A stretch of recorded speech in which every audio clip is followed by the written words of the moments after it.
Welcome to True Crime Cases today. We are unveiling a shocking story of jealousy and violence. Calvin's life had always been simple, but meaningful, filled with the warmth of a loving mother and the presence of a father who, while busy, still cared deeply for his family. However, everything changed when tragedy struck during Calvin's teenage years. At the tender age of 16, he lost his mother, the anchor of his world, in a sudden and devastating accident. The loss wasn't just a momentary shock, it unraveled the fabric of his existence. Calvin had always been close to his mother. She was his confidant, the one who cheered him on at school events, sat beside him during quiet evenings with a book, and cooked his favorite meals with love. Her death created a void so deep that no one, not even his father Maxwell, could fill it. While Maxwell was grieving in his own way, he chose to deal with his pain by immersing himself in work. His long hours and frequent absences left Calvin alone in a large, quiet house surrounded by reminders of what he had lost. At first, Calvin tried to keep himself occupied. He focused on his studies, spent time with friends, and even tried picking up a new hobby, painting, but nothing could fill the void his mother had left behind. The silence in the house was deafening, and the loneliness began to take its toll. He started withdrawing from those around him, preferring the company of his thoughts, no matter how dark they became. The once vibrant and cheerful boy slowly faded away, replaced by someone quieter, more reserved, and increasingly distant. His teachers noticed the change in his demeanor. His once top grades began to slip, and his participation in class dwindled. His friends, unsure of how to help him, began to drift away, leaving Calvin even more isolated. His father Maxwell tried to bridge the gap, but his attempts were half-hearted. Maxwell was a man of action, not emotion, and he struggled to connect with his son on a deeper level. He would often leave encouraging notes for Calvin or suggest Fatherson outings, but his busy schedule always got in the way. Over time, Calvin began to feel that his father had abandoned him emotionally, choosing his work over their family. By the time Calvin turned 19, his loneliness had taken a strange turn. He found himself yearning for the comfort and warmth his mother had provided, but he sought it in an unconventional way. He developed an unusual fascination with older women who exuded maturity, confidence, and a nurturing presence. It wasn't just a fleeting attraction, it was an obsession that consumed his thoughts. Calvin's fascination wasn't well received by his peers. His friends would tease him about his preferences, calling him odd and making him the butt of jokes. This only pushed Calvin further into isolation. He began to spend more time on online forums and dating sites, seeking out older women who could provide the connection he desperately craved. He went on a few dates, but the relationships never lasted long. The women he pursued often found his intensity overwhelming or dismissed his feelings as a youthful phase. Each rejection chipped away at his already fragile self-esteem, leaving him more disillusioned and disconnected from reality. Then one fateful day, Maxwell introduced Calvin to Julia. She was stunning, radiating elegance and charm that captivated everyone in the room. Maxwell explained that he had met her through mutual friends and that they had recently gotten married. Eleanor, now in her mid-29s, was a stark contrast to Maxwell's previous reserved demeanor. She was warm, friendly, and had a magnetic presence that drew people toward her. Calvin, however, wasn't pleased. The idea of having a stepmother felt foreign and unwelcome to him. No one could replace his mother, and he wasn't interested in sharing his home, or his father's attention with someone new. He treated Eleanor with cold indifference, keeping their interactions to a minimum.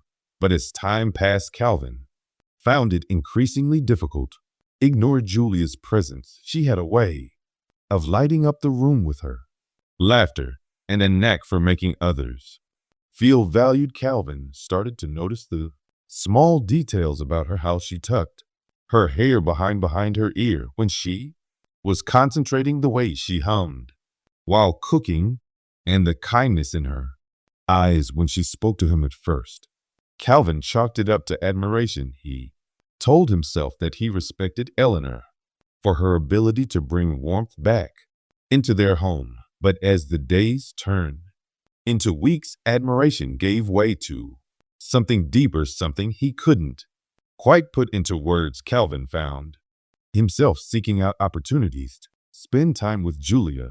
He would linger in the kitchen while she cooked, asking her questions about her day. He would sit with her in the living room, pretending to watch TV while secretly stealing glances at her. Each interaction left him yearning for more. One evening, as they sat together on the couch, Calvin felt an overwhelming urge to close the distance between them. He reached out, his hand brushing against hers. Eleanor didn't notice, or if she did, she didn't react to Calvin. That brief moment of contact felt like an electric shock. That night, as he lay in bed, Calvin thoughts spiraled. He knew his feelings were wrong. Julia was married to his father, and he had no right to feel the way he did. But the heart is rarely rational, and Calvin couldn't suppress his growing desire. He began to fantasize about a life where Eleanor wasn't his stepmother, but his partner. The fantasies became more vivid and consuming. He imagined them living together in a cozy home, sharing quiet evenings and building a life together. The fact that she was married to his father became a mere obstacle in his mind, a hurdle he was willing to overcome. One afternoon, Calvin mustered the courage to ask Eleanor a question that had been gnawing at him. If you had met me before Dad, would you have married me instead? Eleanor laughed, dismissing the question as a harmless joke. You're a sweet kid, Calvin. Maybe in another lifetime, she said with a smile. But I could never hurt your father like that. To anyone else, her words would have been a light-hearted dismissal. But to Calvin, they were a revelation. He interpreted them as a sign, a hint that Eleanor might have chosen him if circumstances were different. The idea planted itself in his mind, taking root and growing into a dangerous obsession. Calvin began to see Maxwell as the barrier standing between him and Eleanor. His resentment toward his father, which had simmered beneath the surface for years, now had a focus. He convinced himself that Maxwell didn't truly love Eleanor, that his father was unworthy of her. The fantasies in Calvin's mind grew darker, and he began to contemplate what life would be like if Maxwell wasn't in the picture. One evening, as they were talking, Calvin said, I wish I had someone like you in my life. Eleanor smiled warmly. You will one day, Calvin. You're a wonderful person. You'll find someone who loves and appreciates you. Her words, meant to comfort, only fueled Calvin's obsession. He began to think that Eleanor was subtly encouraging him, giving him hope for future together. His fantasies became his reality, blurring the lines between what was possible and what was merely a delusion. It was then that Calvin made a decision that would change the course of their lives forever. As Calvin's feelings for Eleanor deepened, his fantasies began to morph into an overwhelming obsession. He could no longer distinguish between what was morally right and what his emotions demanded. To Calvin, Julia wasn't just his stepmother. She was the embodiment of everything he longed for: warmth, love, and companionship, the house became a stage. For Calvin, escalating fixation. He spent more time at home observing Julia's every move. He memorized her routines, the way she tidied the house, her favorite coffee mug, the book she liked to read. Her presence became the center of his world, and he grew more desperate for her attention. Julia, ever kind and unsuspecting, treated Calvin like any loving stepmother would. She listened to him talk about his studies, encouraged him to pursue his dreams, and even helped him pick out clothes for an upcoming college event. She saw her role as a supportive figure in his life, unaware of the dark thoughts brewing in his mind. Calvin began to interpret her acts of kindness as something more significant. When she touched his arm while laughing at a joke, he imagined it as a sign of affection. When she complimented him on his work ethic, he believed she was subtly expressing admiration. His delusions fed on every small interaction, growing stronger and more twisted. One evening, as Eleanor was preparing dinner, Calvin decided to test the waters. He stood behind her, watching as she stirred a pot of soup. Eleanor, he said hesitantly, do you ever think about what your life would be like if things were different? She glanced at him with a smile. What do you mean, Calvin? I mean, if you had met someone else, if you hadn't met my dad, he said, his voice trembling.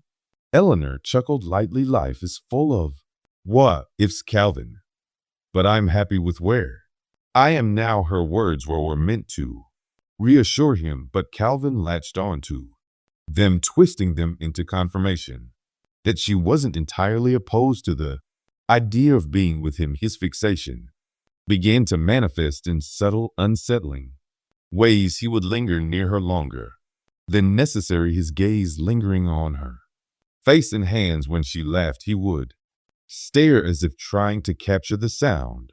In his mind, Eleanor noticed his increasing attentiveness, but dismissed it as a phase, attributing it to his loneliness and lack of a maternal idol figure. But Calvin's intentions grew bolder. One day, he deliberately brushed his hand against hers while reaching for a glass. Eleanor didn't react, assuming it was an accident. To Calvin, her lack of response was another green light. One evening, he finally summoned the courage to express his feelings more openly. As they sat together on the couch watching a movie, he turned to her and said, Eleanor, I've been thinking you're the only person who really understands me. Julia looked at him warmly. That's what family is for, Calvin. I'm here for you. No, he said, his voice firm. It's more than that. I feel like I've never felt this way about anyone before. Eleanor froze, her eyes searching his face for clarity. Calvin, what are you trying to say? He hesitated, then said, I think I love you not as a stepmother, but as something more. The air in the room grew heavy. Julia's expression shifted from confusion to shock. She stood abruptly, putting distance between them. Calvin, you don't mean that, she said, her voice firm. You're confused. This isn't right. Calvin's face fell, but he quickly masked his disappointment. I'm sorry, he said softly. I didn't mean to upset you. Eleanor shook her head. We're family, Calvin. That's all we can ever be. Please don't bring this up again. She walked away, leaving Calvin alone with his thoughts.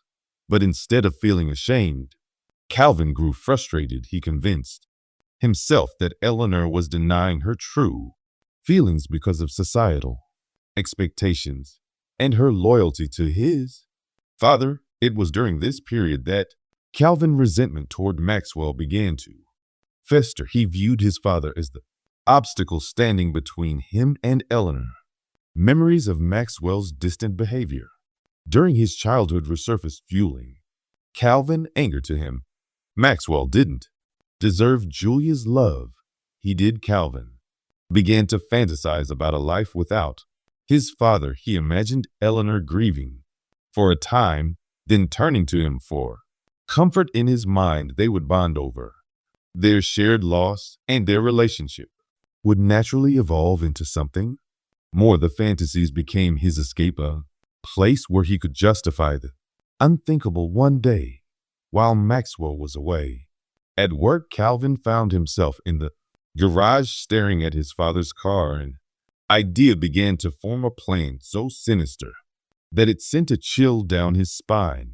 But the more he thought about it, the more it made sense to him. He began to research ways to tamper with a car's brakes, spending hours on forums and videos. His meticulous nature ensured that he left no trace of his intentions. He practiced on an old bicycle in the garage, testing and perfecting his technique. The opportunity came sooner than he expected. Maxwell announced that he and Calvin would be taking a drive through the hills over the weekend. Julia would be visiting her mother, leaving them alone for the trip. Calvin saw this as his chance. The night before the trip, he snuck into the garage and tampered with the car's brake system. His hands trembled as he worked, but he convinced himself that this was the only way to secure his future with Eleanor. The next morning, as Maxwell prepared for their drive, Calvin feigned an urgent commitment, claiming he had a college projects to work on. "You go ahead, Dad," he said. "I'll catch up later." Maxwell, unaware of his son's deceit, agreed and left.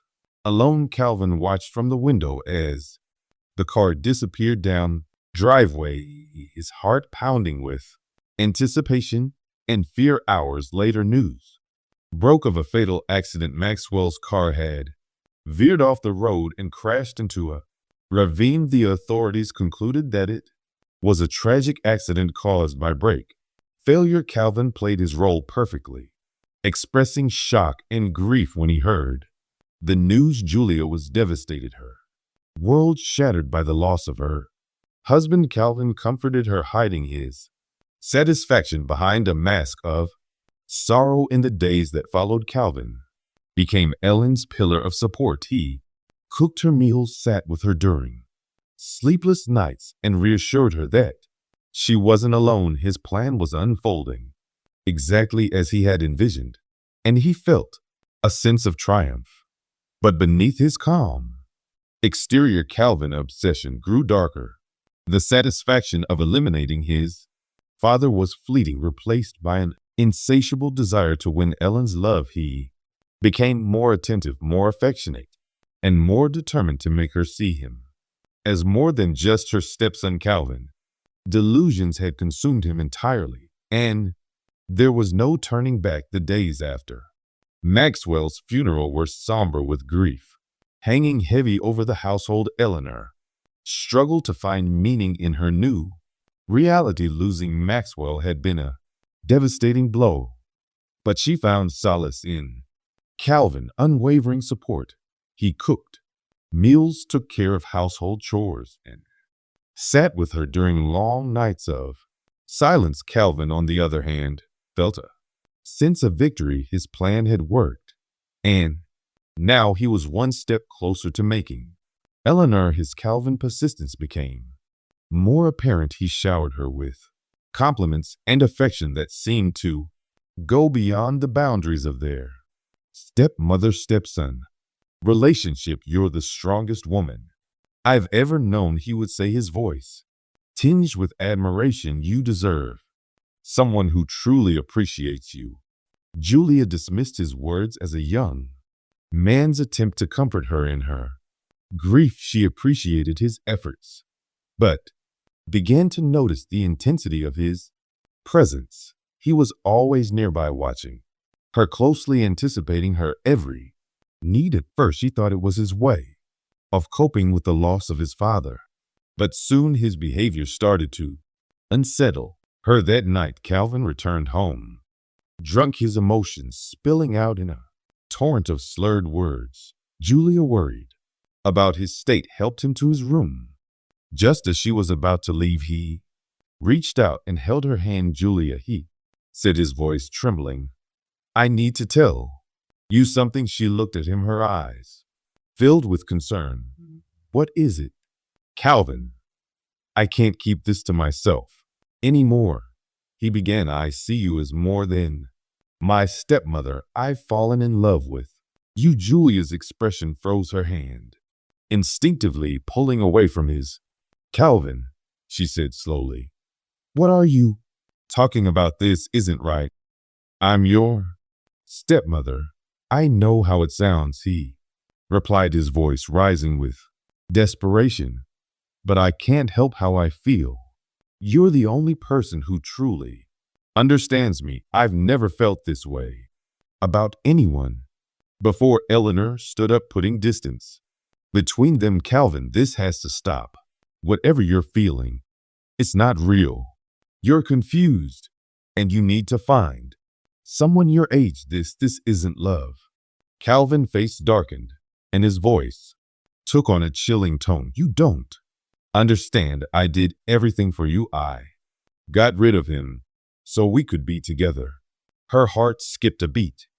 What are you talking about? She asked, her voice trembling. Calvin hesitated for a moment, then confessed. The brakes on Dad's car. It wasn't an accident. I made it happen for us so we could be free. Julia's world came crashing down. She stumbled backward, her eyes wide with horror. You killed your father for me. I had to, Calvin said, his voice cold and devoid of remorse. He was the only thing standing in our way. Don't you see now we can be together? Tears streamed down Julia's face as she shook her head in disbelief. You're sick, Calvin. You're a monster. I loved Maxwell, and you took him from me. How could you do something so horrible? Calvin reached out to her, his voice pleading. I did it for us, Eleanor.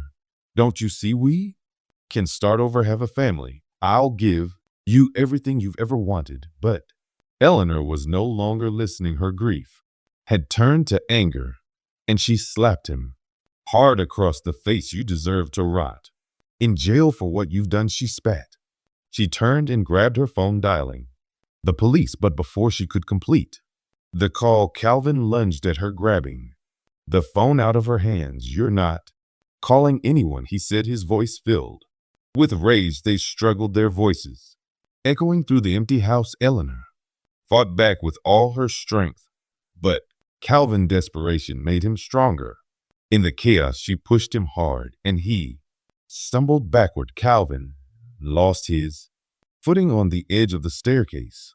Time seemed to slow as he felt his body twisting in the air before hitting the bottom with a sickening thud. Julia stood at the top of the stairs, frozen in shock. She could see Calvin's lifeless body sprawled on the floor, his neck twisted at an unnatural angle. The reality of what had just happened began to sink in, and she collapsed to her knees, sobbing uncontrollably. For a moment, she considered running, but she knew there was no escaping this. She had to face the consequences of what had happened. Summoning every ounce of courage she had left, Eleanor picked up the phone and called the police. When the authorities arrived, Eleanor confessed everything. She told them about Calvin's obsession, his confession about sabotaging Maxwell's car, and the struggle that had led to his death. The officers listened, their faces a mixture of sympathy and disbelief. In the months that followed, Ann's life became a whirlwind of police investigations, media scrutiny, and court hearings. She was charged with involuntary manslaughter, but was spared a harsher sentence due to the circumstances. The court ruled that Calvin's death had been an accident during a struggle, and she was sentenced to 15 years in prison. Julia's time in prison was marked by reflection and sorrow.